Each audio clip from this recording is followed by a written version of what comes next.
اور قیام منا کے دنوں میں جو گنتی کے دن ہیں اللہ کو یاد کرو.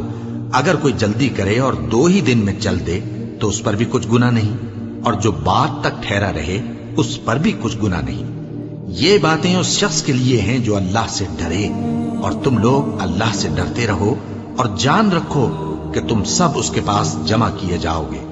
اور کوئی شخص تو ایسا ہے جس کی گفتگو دنیا کی زندگی میں تم کو دلکش معلوم ہوتی ہے، اور وہ اپنے معافی ضمیر پر یعنی اس بات پر جو اس کے دل میں ہے اللہ کو گواہ بناتا ہے، حالانکہ وہ سخت جھگڑالو ہے.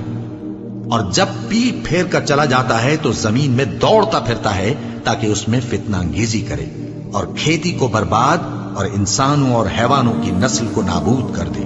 اور اللہ فتنہ انگیزی کو پسند نہیں کرتا.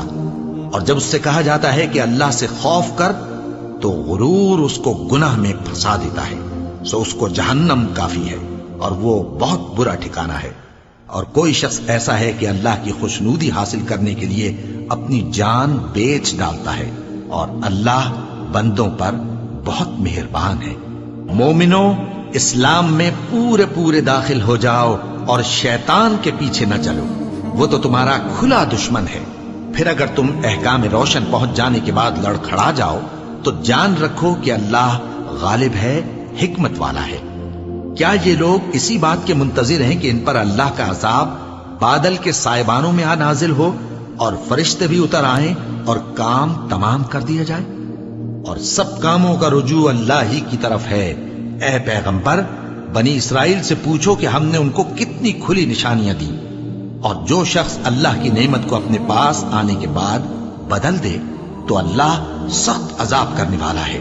اور جو کافر ہیں ان کے لیے دنیا کی زندگی خوشنما کر دی گئی ہے اور وہ مومنوں سے تمسخر کرتی ہیں، لیکن جو پرہیزگار ہیں وہ قیامت کے دن ان سے اوپر ہوں گے.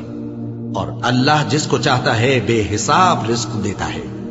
پہلے تو سب لوگوں کا ایک ہی مذہب تھا، لیکن وہ آپس میں اختلاف کرنے لگے تو اللہ نے ان کی طرف بشارت دینے والے اور ڈر سنانے والے پیغمبر بھیجے اور ان پر سچائی کے ساتھ کتابیں نازل کی تاکہ جن امور میں لوگ اختلاف کرتے تھے ان کا ان میں فیصلہ کر دے.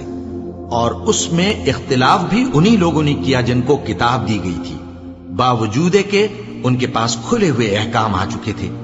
اور یہ اختلاف انہوں نے صرف آپس کی ضد سے کیا. تو جس امر حق میں وہ اختلاف کرتے تھے اللہ نے اپنی مہربانی سے مومنوں کو اس کی راہ دکھا دی. اور اللہ جس کو چاہتا ہے سیدھا راستہ دکھا دیتا ہے.